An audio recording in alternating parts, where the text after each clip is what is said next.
Okay.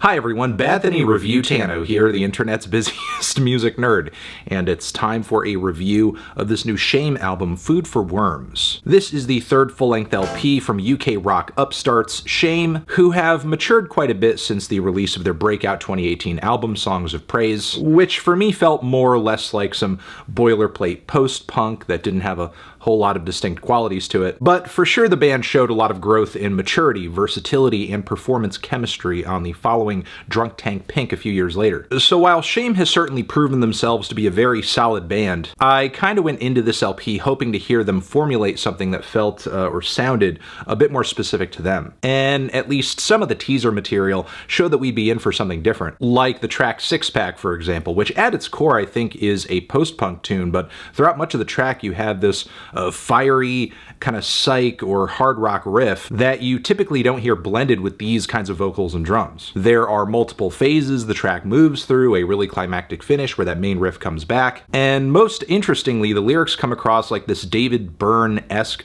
diatribe about things happening in this room or the outside world. There are a lot of nods in the lyrics toward things like self-improvement and fantastical desires. So while this track was cool, I didn't really find the rest of the album to be as daring in comparison. Though there are other tracks that show the band continuing to expand their stylistic palette. ADDERALL, for example, which I think is the best ballad the band has ever laid to tape, not only in terms of dynamics, progression, and harmonious layers of guitars and background vocals, but it's a moving piece of musical outreach about somebody who is falling prey to an addiction or a substance dependency, and genuinely wanting better for that person in a way that doesn't come across preachy or judgmental. Then The Fall of Paul is a genuinely good noise rock rager. The chaotic flurry of drums and riffs on the verses are already something to behold, but then the band goes full throttle into these walls of distortion and feedback, along with much more authoritative vocals that are hit with these tight splashes of delay. This track to me is a masterclass in tension and release.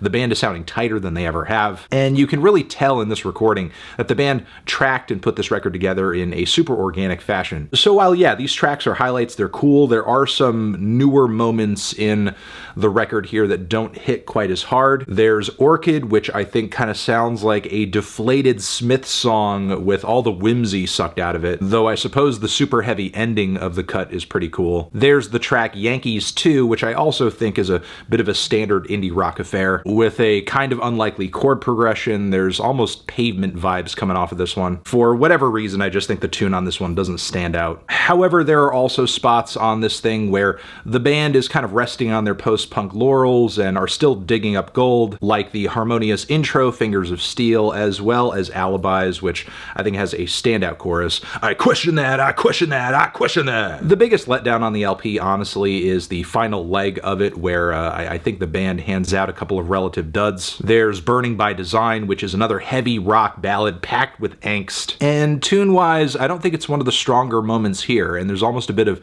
meta-commentary on something along those lines in the lyrics. I don't care about the songs that use these chords. I'm sure there's plenty more, but I know they're not the same. And look, as a reviewer, I'm not going to get bent out of shape over some similar chord progressions between songs. It happens all the time. But I generally think there is something to say about the lack of anything specific melodically or aesthetically to this track, making it kind of just not have that much of an impact. It does feel super dime a dozen, even if I think that speedy instrumental passage toward the very end is a pretty neat switch up. I feel somewhat similarly about the song Different Person. I'm impressed more by the culmination of ideas and influences on this track as opposed to the song itself. Eerie lead vocals and danceable drums, nimble bass lines, and very haunting guitar arpeggios make for a strange mix of vibes. It's like creepy, but I can also groove to it. For sure it's got ferocity to it, but I was hoping for something sticky and memorable to translate through the cacophony as the song was moving along, and it just didn't really happen, even as the band switched up into some pretty huge vocal harmony passages, as well as this random bridge that only seems to push the song further into disarray. Then there's the closing track, All the People, which I just think kneecaps itself with a super sloppy performance. While I generally like the live and in-the-moment feel of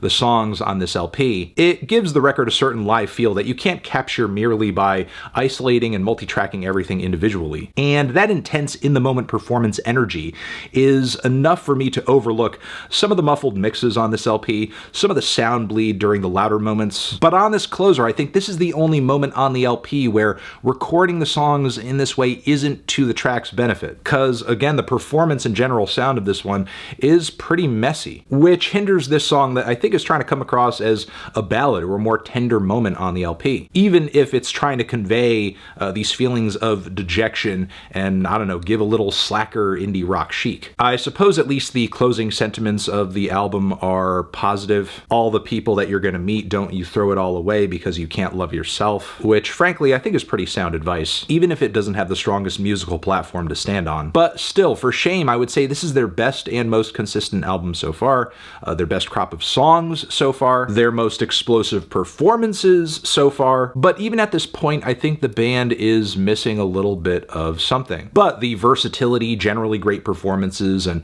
good songwriting much of the time do a lot to close that gap, making this one of the better punk and indie-centric records you're probably going to hear this year. I'm feeling a decent 7 on this one. Transition, have you given this album a listen? Did you love it? Did you hate it? What would you rate it? You're the best, you're the best. What should I review next? Hit the like if you like, please subscribe, and please don't cry. Hit the bell as well. Over here next to my head is another video you can check out. Hit that up or the link to subscribe to the channel. Anthony Fantano, Shame of Forever.